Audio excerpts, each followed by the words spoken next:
Do you have commercial expectations for yourself now that you've got your projects? How do you look at it now? Do you know what? For me, the sky's the limit out here right now, to be honest with you. And I think because we're in a phase, we're in an era right now where you can do anything. Like, and especially you kind of control stuff. Now that you can put stuff out yourself, like, you know, I'm self-released, so, and what I've definitely kind of taken into consideration is the time factor. I'm not expecting it to happen overnight. I know that it's going to take a long time sometimes for people to even kind of connect the visuals with me or my voice, you know, what they hear, and then seeing me or understanding. But every day someone new's kind of getting it, and that's what I love. I love to see that it's not just it came out, people listen to it, no one cares. It's like it's come out, people were excited, then now it's kind of like it's simmering, and then every day it keeps coming back up again, and then with new features and new videos, I'm gonna keep pushing basically. You're gonna work. Yeah, I'm gonna keep working it until everyone finally goes, okay, at least they've heard it, and if after you've heard it you still don't get it, fine. But I know that once everyone hears it, everyone gets it, so I ain't worried.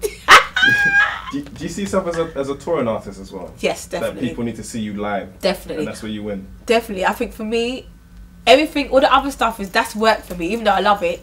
But all the whole social networking, that's work. But being on stage, that's where I come alive. That's where I'm supposed to be. Performing, talking to my audience, touching them, and not touching them, but touching them. Do you feel that we spoke about infrastructure? Yeah. That for artists who are kind of like going it alone, so to speak, yeah, is there enough support to keep you guys in the public eye in terms of radio,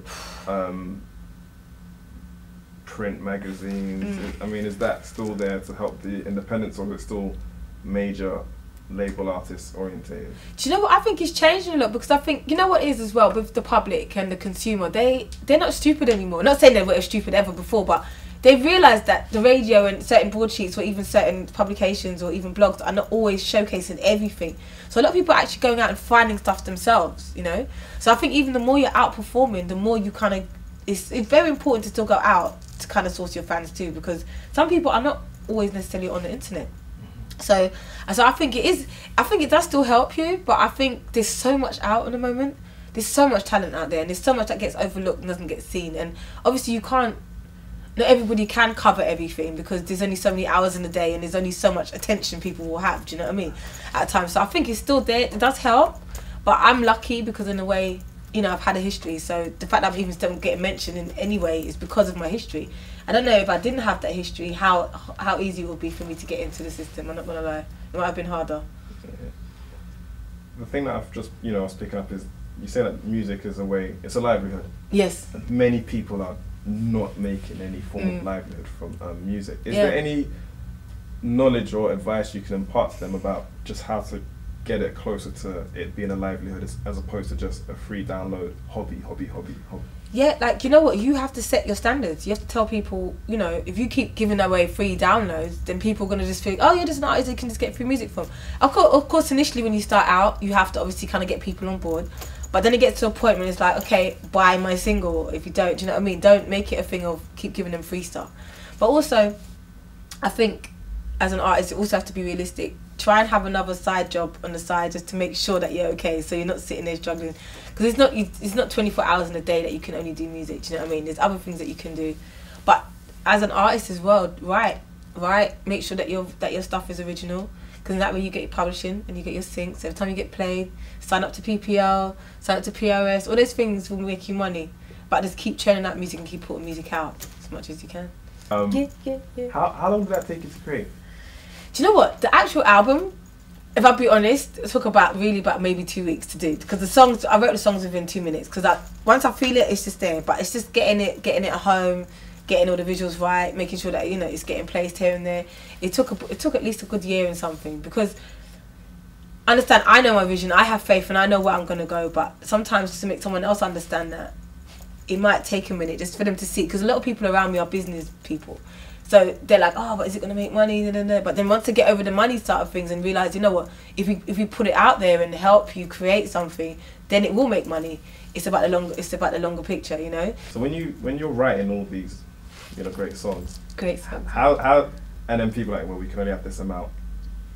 Who do you go to and say, what do you think, should it stay on? Does it I mean, how do you feel with that? I didn't ask anyone. Like, Really? there's a song called Lose Twice. Don't care about no opinions. They can't do nothing for me. That's exactly what it was like. That song is me to the team. Because I got to the point where everybody has something to say. Oh, you should do this. Oh, you're the surprise. Oh, why don't you do house music? Oh, why don't you do so? Why don't you do that? And I was like, you know what? Let me just eradicate all of you people here. And just me focus on what I needed to do. Because I need you to see me. I need you to understand who Terri Walker is. Not who you think I should be. So I don't really let anyone really decide on what. After I've decided already, I've already, you know, my imprint. I know what it is. But then after that, I asked, so what do you think? And the funny thing is, once I told people what it was like, oh, this is wicked. That's what it is. Because I think when you're unsure, people then have room to kind of make you doubt yourself. You don't ever be unsure. You have to be sure about what you want to do. So yeah, that's said you're quite headstrong then. Do you know what? The thing is, I never used to be before. I used to be quite indecisive before because I wasn't sure. I was like, oh, maybe I should. But then I realised, no, that's where I kept going wrong because I kept listening to too many people and their opinion of what I should or shouldn't do, you know. So, but now it's not even that I'm headstrong. It's just that now I just know who I am. I feel it in the water and I just know who I am. I keep throwing these fans in there. Can you, from your perspective, can you, one as an artist and probably one on a business angle, explain why the quote-unquote genre UK R&B and soul just doesn't seem to have any place within the market in the UK? Yeah. And you know what I think it is? I think predominantly, you know, this country is, you know, we're like, what's the percentage of you know, our culture here? It's not really, it's maybe like 2-3%, right? 3-4%. So you have to think, it's not our country initially, really, at the end of the day. So when you say even the R&B and soul and UK thing, I mean, R&B and soul is more of a younger generation. People over here love soul and they love their reggae. You know, it's how soul and reggae always does really well. Like they love that. But I think the newer sound thing is more for the younger black kids, and it's like that's not their demographic. So I understand why it wouldn't do well. I get it because I'm black and I get it. That's where I'm from. I love that vibe. But Susie, that, you know, or Michelle that grew up in I don't know, in Landsborough, is there such a place as Landsborough? Sheffield. Or something. Do you know what I mean? She's grown up on rock music, on indie music. Do you know what I mean? They've gone to see their friends in school bands doing different types of music. So that's not their scene. They're only starting to get into it now because of, as you said, social networks and, you know, and they might have heard of Brandy and Monica, but again, that was our world. It wasn't really their world. So they're only kind of starting to kind of penetrate into that now. So I never really get upset about those kind of things. I only get annoyed if they don't even give it a chance. That's when it annoys me. Like, at least check it out and see if you like it. No, this is too urban or it's too black. I don't like that. But yeah, I think we're making very great segues. If you're looking at the Skeptors and all those people right now, they're killing it. Because they're just not waiting for people to tell them, to give them a platform. Because they just went out and got it. People are like, oh my God, there's a scene out there. The scene was always there. Just that you guys never paid attention. Do you think mental health and depression attacks the creatives a lot more nowadays? Because there's the instant gratification on social media, and it's like you just elaborated to, if I put out this music, they're not going to care. Because I see on the back end that there are some people, they're dealing with things that yesterday they wouldn't have had to deal with because of new pressures, new anxieties. Do you think that's something that creatives need to look at getting more support? Yeah.